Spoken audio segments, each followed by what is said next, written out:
Welcome back to Real Talk. It's episode 193. I'm your host, Nathan. I'm joined by the man himself, Matthew Neves, to my left. And today we're going to be reviewing Friendship, latest A24 movie. Latest A24 movie starring my boy Tim Robinson. And the great Paul Rudd. Paul Rudd, yeah, exactly. I heard about this film at TIFF. That's right. It was the world premiere of this film at TIFF. Mm-hmm. So it was TIFF, and I wanted to see it because I heard really great things about it. Everyone talked about how hilarious it was, how fucking funny it was. And I'm just like, damn, when is this going to get like a big release? And then I saw tickets, and then I messaged you right away. Yeah. I was like, Nathan, we got to see this film. Did you hear about this film aside from the TIFF thing or premise or anything? No, I did hear about it in like the TIFF lineup, but that Mhm. was in September of last year. Right. So I forgot. That was a while ago. I kind of literally forgot this movie existed totally until you hit me, and I was like, "Oh yeah, Mhm. the Paul Rudd comedy one." Exactly. Did you know Tim Robinson before this movie? No, so I'm not familiar with his show. I know he has like a I think you should leave. It's Yeah. a show.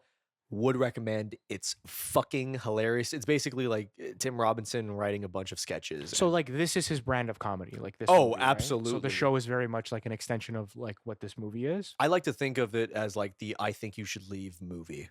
Oh, Like, okay, it's, cool. Yeah, in terms of its humor, in terms of the characters that he plays. Yeah. Like there's a skit in the show where he's like, I used to be a piece of shit, but I'm not anymore. So it's all good. And he's like saying this at a party and everyone's like, okay, cool. He's like, yeah, I used to do sloppy steaks and stuff. It's like, the fuck is that? It's like, it's when we put water on steaks. It's awesome.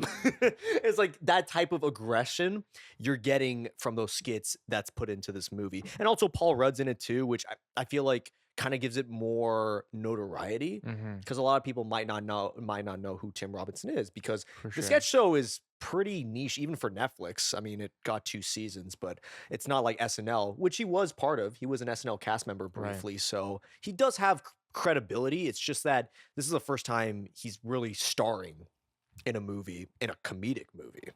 Yeah, and I think he has great chemistry with Paul Rudd. I think Oh yeah. this is a duo that makes a lot of sense. Yeah. Like it's so natural in how they interact and, you know, their friendship. That's basically what you're getting out of this movie. But also the humor comes from the fact that this movie is shot really well.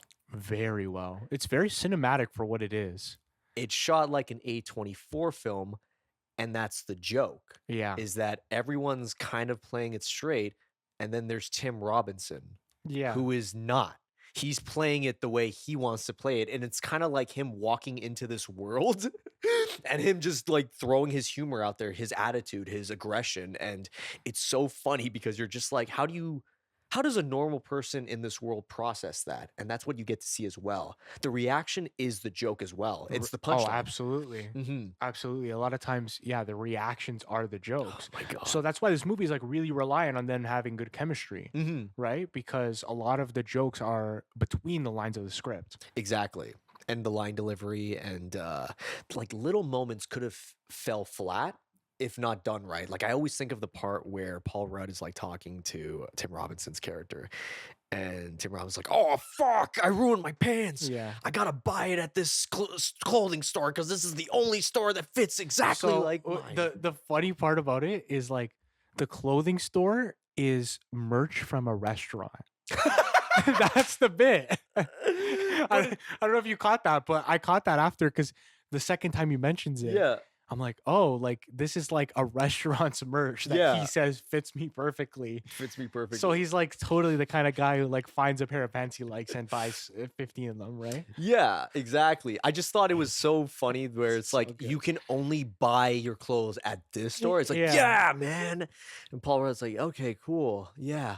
Okay, well, I'm gonna go now.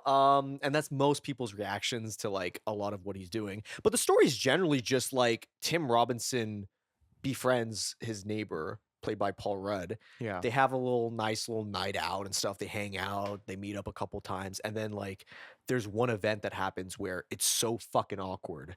Like it just ends so poorly that it kind of gets this domino effect with Tim Robinson and how he reacts to the fact that Paul Rudd doesn't want to hang out with him anymore. It's kind of like Banshees of Inisherin in a way where it's Mhm. like, I don't want to be friends with you anymore. And this is your reaction to it. We see the process of that. It's just done in this type of humor Yeah. instead of more. I guess Banshees is more dramatic, but my point being, similar beats you get out of it. And then with Robinson's character, his relationship with his wife, played by Kate Mara, and his kid, you get to see their reactions of this whole situation that's happening in his life, not to mention his work life as well. You see it all kind of fall apart in real time. I think where this film's at its strongest is like obviously with the Paul Rudd stuff, like the wife stuff. I'm like, this relationship never seemed believable to me. The best part of that though is the fact that the punchline behind their relationship is that she can't have an orgasm. Right. And there's a moment in the film where she gets lost in the sewer. Because that's where Paul Rudd took Tim Robinson, and Tim Robinson thinks, oh, this is a cool date to do with my wife, and then I lose my wife. Oh shit. And that's love that holy sequence. fucking shit, man. I did not expect it to go that direction with I it. know how Holy long that went when shit. they're like in the sewer with the cops and it's so silly and great. Yeah. I really like that sequence. I was laughing really hard. No, yeah, but I understand like the weakness behind that, because the punchline behind that is the wife being like, I finally had an orgasm in the sewer. In That the was great. sewer. I don't want to be with you anymore. Right. And it was like this epiphany that she has. Yeah. But the strength of that is more in line with there wasn't a relationship. Right. That's the joke. Same with the son, there really isn't much of a connection he's having with his dad, and there are some what the fuck moments in it, but it's not like poorly done. No. Like the part where the son just kisses his mom with and then Tim Robinson notices like, what the fuck? Like you get a lot of those types of humor on top of jokes that build on itself. Yeah. They don't just do it for the sake of doing it. There's a reason why, we find out that Paul Rudd's balding and he has a wig that comes back. It just does. It's not like it just comes out of nowhere. There's a reason why that happens.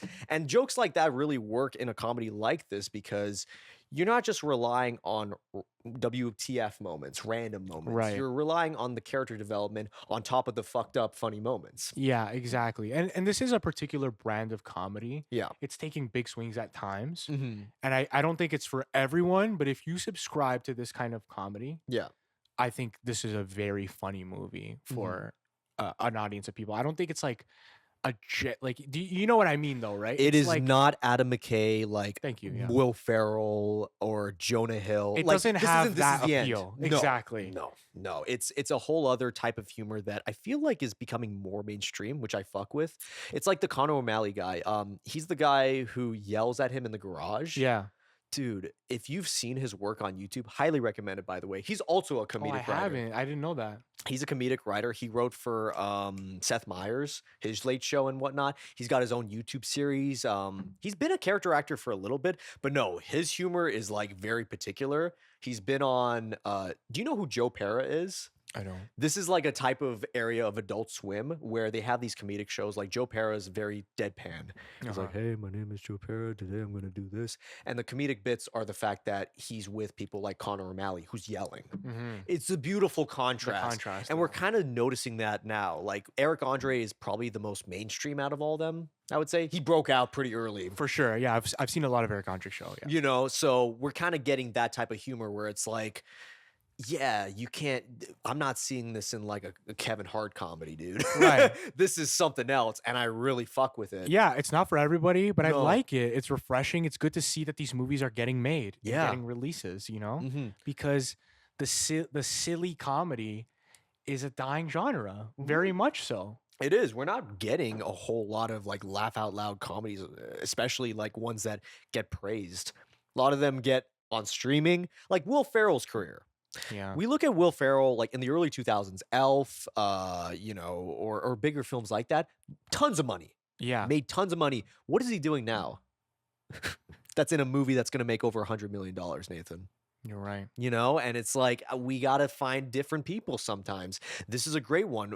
The great theater experience I had with this movie was there was a couple sitting beside me and they were laughing at the first half, but then they were like locked in the second because they didn't know what this movie was trying to do. Uh-huh. They were like this. They were like, wait a minute. Like, they weren't bored, they weren't mad, they were just confused. Right. And I think a lot of people are gonna have that same reaction. There's gonna be 2 types of people. There's gonna be the people that are gonna figure out or try to figure out what the fuck this movie is, Uh-huh. and then the people that know who Tim Robinson are and are just gonna laugh their asses off. Right. I didn't. So this movie was taking. I think I kind of saw halfway that I'm like, okay, this Yeah. is not going to be the linear movie that I think it maybe is in my head. Right. And I was ready for that ride, and Mhm. I had a great time with it because I like a silly comedy if it's done right. Yeah. If the joke writing is good, if the Mhm. chemistry is on screen, which it totally is. This movie's not boring at all. And I No. saw it in a theater full of people that laughed really hard. Yeah. And that felt so good, bro. I want to Mhm. talk about that just quickly. Yeah, of course. Watching a silly comedy movie Yeah. in a theater full of people. This one was actually full. There wasn't a free seat. Hell yeah. And just hearing mass laughter when something, funny is Yeah. happening on screen, it makes a comedy movie so much better. Mhm. It's something that I'm missing because like 99% of the comedy movies I've watched lately Mhm. have been at home Yeah, streaming. or on streaming. Yeah. And yeah, it's funny, but when you're in a theater and everyone's laughing, that feeling is so contagious and Yeah. it feels like you're at a show. Exactly. And it's a shame too that this box office isn't gonna be like No. big. You know, I always think of like I make fun of the early 2000s with this comedy, but like, yeah, White Chicks made over $100 million at the box office. Absolutely. And it Like- would have been a blast to watch that in a theater. Yeah, In a theater with everybody laughing. that's what I mean. You know? Are Even we- those like Will Ferrell movies. Like I would love to have watched Talladega Nights when it Yes. came out. Oh my god. Or the other guys. Or the other guys. Other Guys exactly. is a great one. But you know, we're at that point where Will Ferrell, Ben Stiller, Jack Black, dude, they're all in their 60s. Yeah. We can't be relying on all them all the time with these comedies. We can't anymore with theater chains. You know, we're not seeing a whole lot of them. You're right. Whereas Friendship gets this great opportunity to be released in theaters thanks to A24, and we get to see some fresh faces that way, like Tim Robinson. A lot of people's introduction to him is probably going to be this movie, if anything. It's mine pretty much. That's what I mean. Like, I think that's awesome because this movie might do well enough where he makes another type of movie similar, or maybe his own type of different story, whatnot. I think so. I think regardless of the box office, I'm not sure really what it's gonna do or what it's done so far, but I think the critical acclaim is there. I think people Yeah. are recognizing this movie for being like, refreshing and Mhm. I think he will have some more opportunities and I'm excited about it. I definitely want to see his next film, whatever it is. Absolutely. The thing I like about this movie and his humor is also it's not predictable. I Not couldn't. at I all. I did not know where this movie was going to go. I was laughing. Never. And right until the end, I had no idea. That's the beauty of it too. Is like this character. You know he's crazy. You know he's not all there. But that's the cool part about it is like where does he go now? I know. He's got nothing. And he's like doing this now. He's doing that now. What's going on? And the Yeah. story turns different angles. So many different angles, right? And I love the part where it's like, he makes up with his wife. Mm-hmm. He she moves You think in- it's the end? she moves back in. Yeah. And you're like, oh, like this guy, learned a lesson. Here's his arc. Yeah. And then he gets in the car and drives right back to his neighbor's house. Yep. Because he sees the car. He sees the yellow Yeah, Ferrari. exactly. It triggers him and he just can't help himself. And then all chaos ensues and the ending is completely different from what I expected. Yeah. It's beautiful. It's also awesome too that they do that beautiful contrast where it's like it hard cuts to him hugging Paul Rudd. Like, oh, hey, it's a good night, man. Take care and stuff like that. When I saw that, I was like, oh no, don't tell me it was all in his head. Right. Dude, I was gonna be like, oh no, Tim Robinson wouldn't do that. And then it doesn't. It just cuts to him in his head thinking that. And then Paul Rudd winks at him. I'm like, this is perfect. This is one of those movies where it's like commenting on like this type of person who thinks everything is gonna work with them no matter what, despite social like Yeah. inconsistencies and awkwardness and dry humor. It's like perfect because I feel like Tim Robinson tries to make these characters in a way that we've all seen them in life. Yeah. We've all seen them in We've life. all seen a version of his character in some way, I Yeah. think.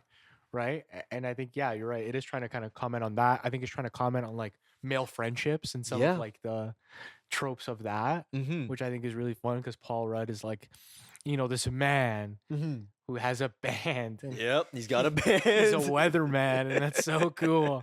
I love that Mhm. storyline too. He's like, Yeah. fuck, man, I've been trying to get on the morning news like so long. Why don't you just ask them? Yeah. It's like, maybe Yeah. maybe I should, And it's like, He's like, I fucking hate the morning news. They're all mean to me. yeah. And I like how that's just like Paul Rudd's taking in the fact that every single type of advice he's getting from Tim Robinson is like always has some negative. Right. So he's like, okay, I really don't want to hang out with you, dude. I want to just figure out my shit now. Yeah. But Tim Robinson's character is so selfish that he doesn't process that. He doesn't process the fact that, hey, man, he's probably not having fun with you anymore. He never thinks that for 1 second. And He just thinks it's like a misunderstanding that could always be cleared up. yeah. That's the best part. A little moments of writing too that I really love. Shout out to Andrew DeYoung, feature debut. I did not know Feature that. debut was just incredible because this movie, from a cinematic standpoint, from like a, Yeah, the cinematography's fantastic It's in this movie amazing. too. it's amazing. The shots, everything. The He pacing. didn't have to go that hard for this style of movie, and he did, and I appreciate that. I really enjoyed that. Little moments of writing too is like when Tim Robinson's like, "Oh, do you want to catch the Marvel movie? Do you want to catch this new Marvel?" No spoilers. I'm serious. Serious guys, I'm really serious. Don't bring it up. He's like, "Hey, it's me, Thanos." It's like, "What the fuck did I just say?" I like that because it's like there's this little moment of the wording Yeah. that I just find so funny. And this is not a jab at Tim Robinson. There are a few actors that I would apply this to. He just has a funny face. 100%. So when you see a movie that's lit and shot like this, very like that's the opening of the shot. The movie is they're at like what is it, Kate Mara and him? They're at a counselor. or Yeah, whatever, like marriage, a marriage counselor. marriage counseling, whatever. And you just see her, and she's just talking about her story or whatever, and then it like pans out of focus. You see Tim Robinson looking at her, then it focuses on him. Right away, I'm laughing because I'm like, I know he's gonna say something. It's brilliant. Yeah. It's brilliant, and he knows that. I feel like the physical comedy with him is done perfectly. yeah. It's not super crazy. It doesn't have to be Jim Carrey shit because he knows that. He's like, he's got his limits. He's got his levels. Right. He's able to reach it, which is great. Yeah, there is some great standout moments. What do you think is your favorite scene in this movie? Because there's a lot of memorable scenes for different reasons.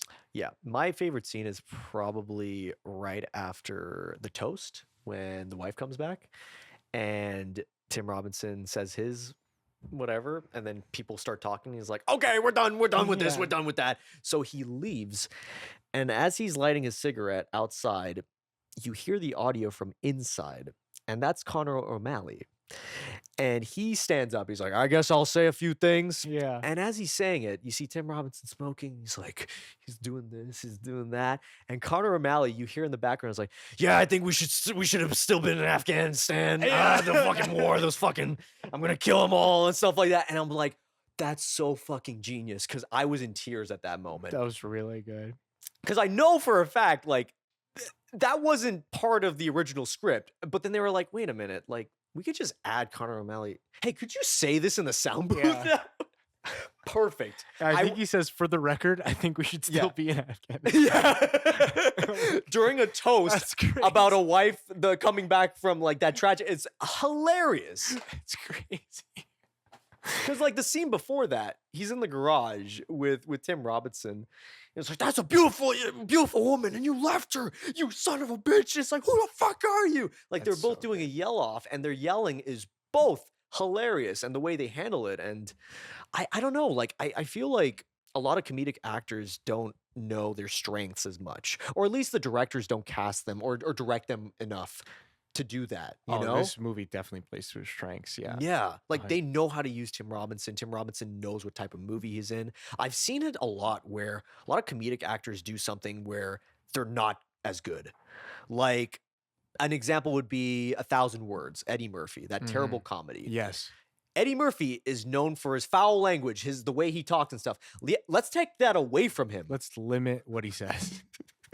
Who the fuck thought that? That's what I mean. Like, you got to know the strengths of the comedic actor to make the comedy fucking work in the first place. That Right. way, their improv and their own natural form of acting is complemented, not limited. Yeah, you're absolutely right. I think my favorite scene was the toad scene. Dude. The getting high scene. Yeah. I want to get high. All right, lick this toad, man. The toad, and then he just lays down and he goes to Subway. And then when he comes back, he's like, what the fuck? I just went to Subway. For like 2 minutes. I think the toad ripped me off, man. Like, how do you write that scene? Like, that is so brilliant to me. Yeah. It caught me so off guard. I was like, you think of the classic, okay, like they're setting up this big trip scene. I'm getting high now, guys. They're setting up like this big psychedelic trip, which we've seen in comedy movies many times before. Yeah. They kind of flipped that on his head, and he's just like in like a Subway that's like lit up like heaven. It's so good. It's so fun. And Paul Rudd's there. It's like, what sandwich you like? It's brilliant. But it also comments on the character. The character is so fucking crazy that's all in his head. Right. That's his view of getting high, is to go to Subway and meet someone that kind of looks like an ex-friend of yours. Yeah. What the fuck is wrong with you? It showcases how insane he is from a different angle. And there's so many moments like that in the movie where you see him like buy drums because he wants to be part of the band. He's never really played drums before, but he just buys it and shows it off to Paul Rudd, Like, the best is that he brings the drums to his house in a wagon just to show him. and just parks them in front.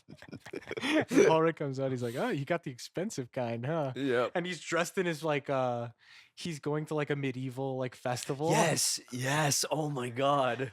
That's a great scene too. And they even make that comedic, because the medieval part, he's on the TV, is like, well, I guess there wasn't any festival here. I was pranked. Yeah. That was nice and stuff. Like, they try their best to put as many jokes in the movie as they can without it feeling forced, without it feeling stupid. At least stupid in the fact that you're like rolling your eyes because it's predictable. Nothing about the jokes here are predictable. They're so weird. Yeah, they are weird. And I like that. I really do. Like, there's so many different types of comedies that you can look at, and this is just another one that's different. And What do you think was the last movie that made you laugh this much in theaters, that you saw in theaters? that I saw in theaters. Oh my God, dude. It's been a minute, huh? It has been a minute, because a lot of films aren't really that funny in theaters, that I see at least. I know. I can't think of one. Like, that's why I asked, because I'm like, I can't think of the last time I laughed this hard in the theater. I remember as a kid, I saw the Simpsons movie. And you were laughing Oh, like it was one of crazy? the funniest fucking movies ever. I think it was just the fact that, like, I love The Simpsons, and seeing that in the big screen and the jokes, I was like, man, even the jokes that flew over my head. Yeah, but it did come out at the perfect age for us to like, Yeah. understand a good bit of them, and I laughed a lot seeing that in theaters as well. I do remember that. I don't count the Marvel films.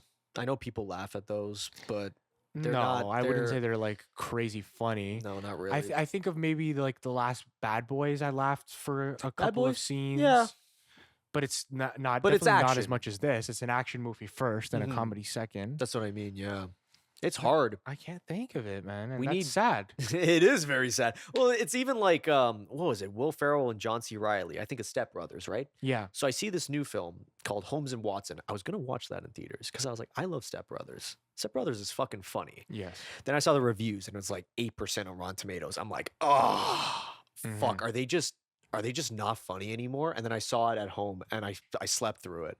I was like, no. Really? Yeah, it was bad, dude. It was one of the few comedies I've actually slept through. And I'm like, they're getting old, man. You got to find different people.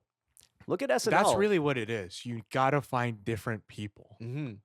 And what I mean by that is, like, look at people from SNL. They're very talented. A lot of them are really good at impressions and stuff. It's just that the format of SNL doesn't give them as much strength as a movie would. Yeah, absolutely. That's what I mean. Like, I think of like Kristen Wiig, Bridesmaids. Yeah. That was a big fucking movie. And that made a ton of money in theaters. It was big. People still talk about it. What type of comedy are we going to get that's going to make a ton of money and people are going to like it? Mm-hmm. Not a whole lot. I see at least. No, you're right. We need like that new generation to shine through.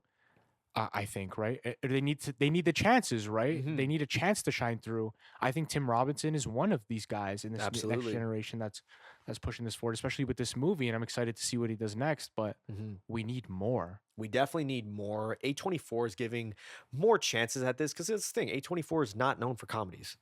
No, To be honest, most studios aren't known for comedies now because they don't make money. there's no comedy. There's no comedy studios, right? That's true. I'm just Yeah. taking that in. I'm just like, wait a It's minute. true. Fuck. Like, it's really getting rough out there. Like, Adam McKay was a director who was known for directing Anchorman, The Other Guys, Mhm. Talladega Nights. You know what he's doing now? He was doing, like, The Big Short. That was the film that turned him Wow. more in that direction. So he Right. does Vice, then he does, what the fuck was that shit film? Don't Look Up. Right. So I guess like those are the movies that he can get made. Like Yeah. That's the that's thing. the reality of it, right? Mhm.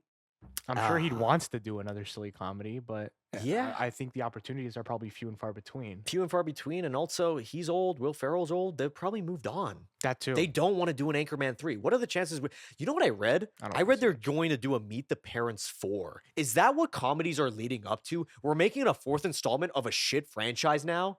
Yeah. Meet the Parents 4? Yeah, with De Niro and Ben Stiller. Guess who they got? They got Ariana Grande to be in the film. Yep. Is this like in production right now? Or it's like about They to- casted her, so it's going to be in production soon. Yeah. Yeah. That sounds terrible. Sounds like dog shit. Why are we bringing back comedic franchises that were never really that good in the first place? Yeah. We Make- need new original stuff like this. Yep.